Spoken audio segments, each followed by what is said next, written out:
everyone, I am Lynn, and today we're going to talk about the Canary Islands. So the question was sent to me, and this is fun here. It says, "Hi Lynn, thank you for all the amazing things that you share with us. I've learned so much from you since I found your blog in 2016, which yes, I've been doing this a really long time.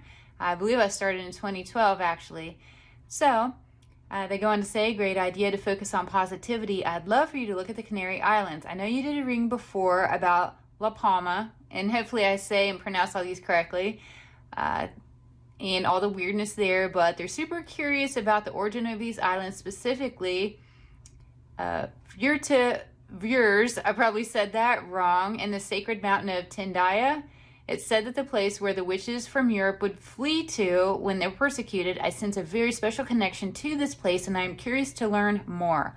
Also, a point between the islands of Fuerteventura and Lanzarote, I know I probably just butchered those names, is located on a ley line. What does that mean for the energy here? Is this area part of what used to be Atlantis? Very curious what you find. And this was a really cool reading. When I focused on the islands, they did feel really magical, but it's one thing to say it. I wanted to know, why do they feel magical? What is so special about this energy, and why do they carry such an energy? Because not all places do, so what makes this place unique? I got it was in part because of the ley line that was there. That actually, it does make a difference, but it was also because of the nearby water and the ground. So I know what to think about the ground, and what exactly does that mean? And the ground, it looked to have some kind of layer of granite or a rock, and it had these pinkish striations through it that served as energy conduits. So imagine having this ground that you could almost supercharge and feel as you traversed about it. The area overall, it felt like it was really charged. Again, had to do with the ley line and the water that was all surrounding it. And I get that when something is charged in this way, the way that these islands were, it pulls in the positive ions and it repels the negative. It gives off more of an overall uplifting and light energy.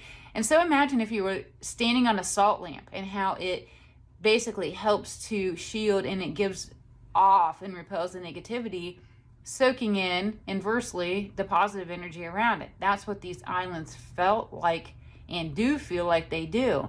And for this reason, it drew people there. The energy facilitated an environment for meditation and manifestation. And yes, rituals occurred there, because when you have that kind of energy, people want to take advantage of it for good and bad. But I couldn't see anything that was not in the greater good being fruitful, and low vibrations would not be welcome or comfortable. So I feel like that was short-lived. Unless you were there with pure of heart and pure intentions, I didn't see any kind of a ritual necessarily being successful. I got Atlantis was more south and closer to Brazil, so I don't think that this island area was part of that. And you know, when you really think about it, there's other locations such as this that had similar energy to Atlantis, but it wasn't necessarily Atlantis. Atlantis, it wasn't the only place allowed to have that kind of energy and understand that technology. But this felt similar to that in a lot of ways. Atlantis, it was just much, much larger. These were much smaller in comparison.